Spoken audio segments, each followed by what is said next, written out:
All right, so hello everybody. Today I'm going to go over the headings, sections, and body paragraphs PowerPoint that is on Blackboard under the research paper tab. I'm also, while reviewing the PowerPoint, going to talk to you about what my expectations are for you completing your rough draft. That's the next thing that we have due. And I decided I am going to push an extension so that the rough draft is not due until Monday, this coming Monday at midnight. But I did want to make sure that I walked you through what my expectations were for the formatting of your research paper, because that's where we are. Once these videos for this week are posted, I'm going to get into looking at the annotations. Some I have already looked at and given feedback, but the majority of you all, I have not looked at it yet. Grading has been the primary thing, and so now I'm going to try to get the annotations back to you in the next day or so you can see my comments, ensuring that they are scholarly sources and that you have the in-text citations and the proper MLA citation at the top. And then that way you'll be ready to plug those paragraphs in once they're correct into your research paper. So remember, while I'm going over this PowerPoint, you can also pull up the PowerPoint and follow along under the research paper tab in Blackboard.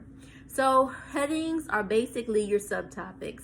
Headings are topics that fit information together, and it'll basically make your document easier to read, so to follow. It's a forecasting strategy. So the reason why I had you all list your subtopics before we even started writing the research paper was so that you could strategize what information was going to be in your paper. And it also signals a shift in information to your reader. So when they see the heading or the subtopic, they know you're going from this idea to the next idea.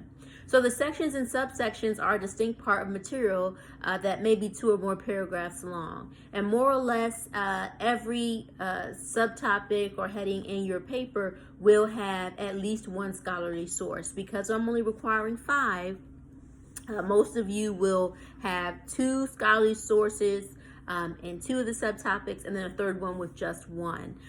Each subtopic needs to have at least 1 scholarly source informing the information that you are giving on that subtopic, and 2 will probably have 2, and then 1 subtopic will have 1. It's a way for you to organize and develop your writing. So it's basically referred to as chunks. So if we think of a 6-page paper, you're going to have your introduction, you're going to have your conclusion, and then the rest of the chunks in the middle are basically going to be your subtopics or the information supporting whatever it is that you are discussing. So the purpose of the subtopics or the sections that you're dividing the paper into are to break up the material. Remember, if you're giving a lot of research on a topic, you want to make sure that you structure and organize it in a certain way so it's easier for your reader to consume. Well, when you break it up into sections, that makes that possible. So you're going to partition the material, then develop your point of view or perspective from the introduction, and then each of those subtopics are going to go into further depth on that particular issue. And it's basically your writing strategy to get from the intro through the body to the conclusion. So how do we use or create sections? Well, you're basically going to use your outline. So remember, you had to do 4 for the outline, but because I reduced the number of pages that are required, which are 6, plus the works cited, you're going to pick 3 of the 4 subtopics that you did, and those are going to be your sections. I gave you feedback when you did your outlines on your subtopic headings.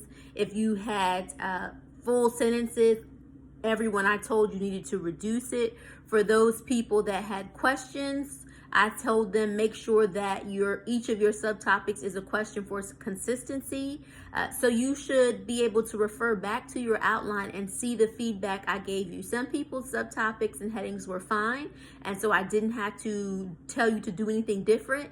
But if I did give you further instructions on that, please make sure you go back and look at your outline and ensure that your subtopics or headings are listed in the ways that I directed for your research paper. So basically the formatting of your paper will be your introduction, and you don't have to put introduction at the top. If you look at the MLA PowerPoint, it shows you what the first page of your research paper should look like. And remember, MLA, we do not have title pages, okay? So basically you just have the header to the right or the left margins, you can pick.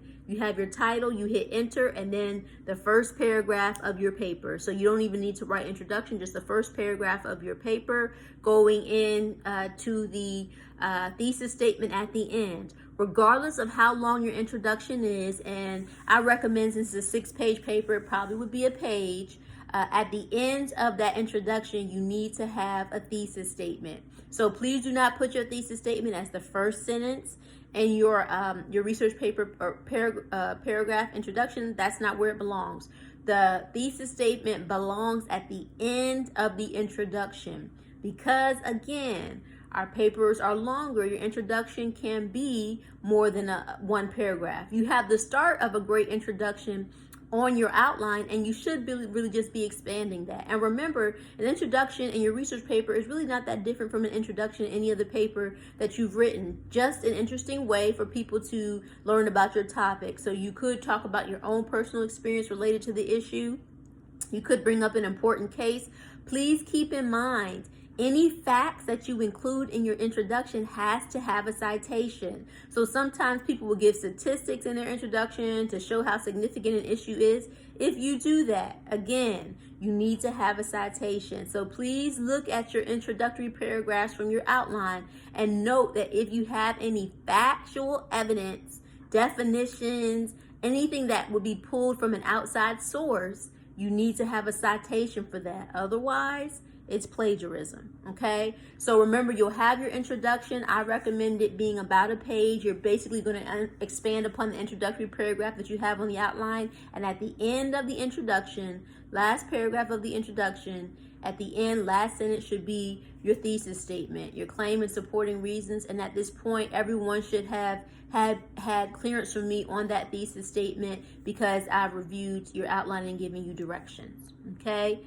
Then after you have that introduction completed, you're going to start with your first subtopic or heading. There is an example in the PowerPoint of how that section should look. And basically, once you give your introduction, you will hit enter, and then you will give the subtopic or heading. And that's the first topic you're going to discuss about your research paper. You don't have to put the subtopic in all caps as the section break example in the PowerPoint shows, but it's not wrong if you do that. You just need to make sure you have your heading for your first subtopic, hit enter, and then go right into that paragraph.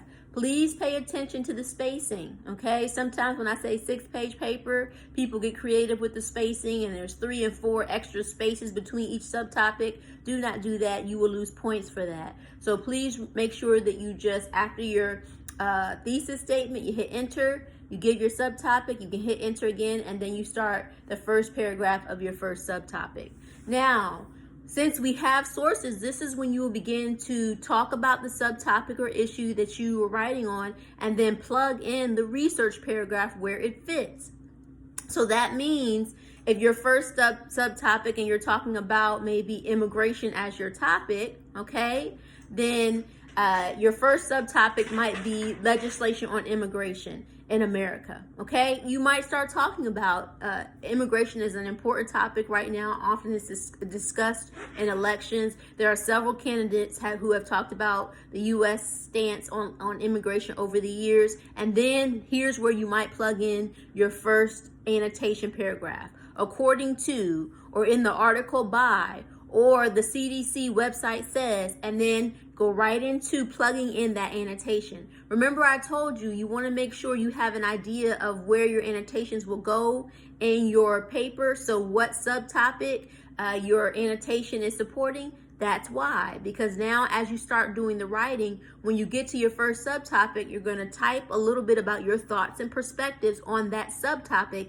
and then plug in the annotation paragraph as your support, your evidence, your examples. If you structure your paragraph correctly, all you should have to do is literally plug it in. So you would again be typing your thoughts, perspectives, and ideas, and then once you're ready to include source information, you just put that paragraph right in. Remember, paragraphs should still be double spaced. Paragraphs should already have the parenthetical citation, so the parentheses with the last name and page number, if there is a page number, already in, because if you did your annotation correctly, all you have to do is take that paragraph and then just plug it in where you're writing, where you want to add that source information. And then after you have that annotation, you could say, therefore, based upon the research, or as the study shows, or this article points out and proves, and then move right on to talking more about your subtopic.